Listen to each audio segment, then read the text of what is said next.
అశోక్ సేన్ గారు, అంటే book my షోలో అంతా నెగిటివ్ ఇస్తున్నారు, 1.1 అలా ఇస్తున్నారు. అంటే మీరు కొంచెం జెన్యున్గా ఉంటారు కాబట్టి మిమ్మల్ని ఎవరన్నా కార్నర్ చేసి టార్గెట్ చేస్తున్నారు అనుకుంటున్నారా ఏంటి?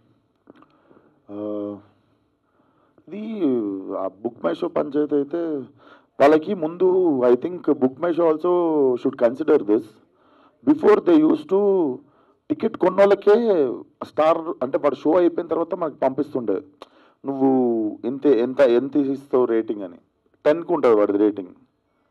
సడన్గా బాట్స్కి ఎట్లా యాక్సెప్ట్ చేస్తుంది బుక్ మై షో అనే అప్లికేషన్? ఎందుకంటే ముందు మనం ఓన్లీ టికెట్ కొని చూసినోడిది మాత్రమే అందరు యావరేజ్ చేసుకొని 9 అంటే హిట్ వరకు కూడా నేను చేసిన హిట్ సినిమాకి కూడా ఇట్ వాజ్ లైక్ 9.5 కాన్స్టెంట్గా ఉండే దమ్కి టైం వరకు కూడా ఉంటే మొన్న రీసెంట్గా why is this application is also accepting bots to constantly put 1000s of ones వస్తున్నాయి. చూసిన వాళ్ళు 9.8 9.5 ఇస్తారు కదా, అది యావరేజ్ టాలీ చేసుకొని తగ్గించేస్తుంది.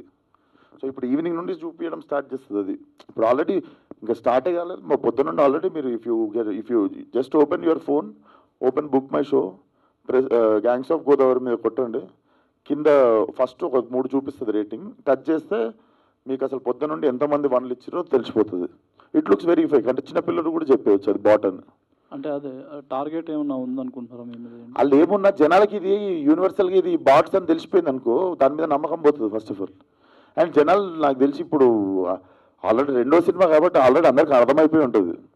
సో మనం దాని గురించి చేస్తున్న ఎవరో మనకు తెలియదు, కంపల్సరీ పని కట్టుకొని చేస్తుర్రు కదా, కానీ ఎవరో మనకు తెలియదు. కానీ అన్ని వనరులు ఉన్నాయి. అంటే ఒక హీరోని అలా టార్గెట్ చేస్తే ఆయనతో సినిమాలు చేస్తే ప్రొడ్యూసర్ కూడా నష్టం కదా, పోతలేరు కదా, అదే ప్రాబ్లం. వాళ్ళు ఫెయిల్ అవుతారు కదా. ఇప్పుడు ఏం చేసి మీరు తెలిసిన డిస్ట్రిబ్యూటర్లకి వాళ్ళకి వీళ్ళకి అందరికి ఫోన్లు చేసుకోండి. Maximum matinees, first shows, second shows అన్నీ హౌస్ఫుల్ నడుస్తాయి ఈరోజు, రేపు నడుస్తాయి. సో అది ఎఫెక్ట్ చేయకుండా మనం పని చేయాలి అంతే. ఇప్పుడు ప్రొడ్యూసర్లు నష్టపోయేంత సీన్ అయితే నాతో ఏ ప్రొడ్యూసర్ నష్టపోలేదు ఇప్పటిదాకా. అంటే కావాలని అలా టార్గెట్ చేసే వాళ్ళ వల్ల ఇదవుతుంది. అదే ఆ టాపిక్ ఎంతసేపు మాట్లాడినా మనకు తెలియదు ఆ లెవెల్. ఇంకోటి తెలిస్తే మాత్రం చెప్పండి నాకు.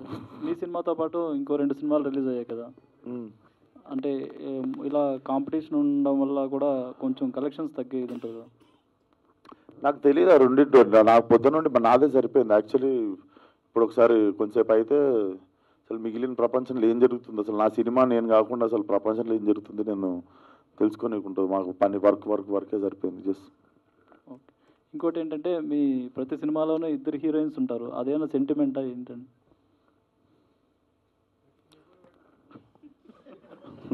నమస్తే అన్న. సెంటిమెంట్ నేను ఆలోచిస్తున్నా అన్నిట్లోనా హిట్లో ఒకలే ఉన్నారు, హిట్ సినిమాలు ఒకలే ఉన్నారు. ఓరి దేవుడా, దమ్కి ఇలా చూసుకుంటూ పోతే చాలా సినిమాల్లో ఉన్నారు. బాగుంటుంది కదా చూడడానికి. గామిలో ఒకలే ఉండే, గామిలో ఉన్న ఒక్కరు కూడా హీరోయిన్ కాదు, క్యారెక్టర్ మీకు తెలుసు. ఇట్లా లాస్ట్లో మా అంటే ఒకసారి ఇట్లా అంటే అంత హీరోయిన్.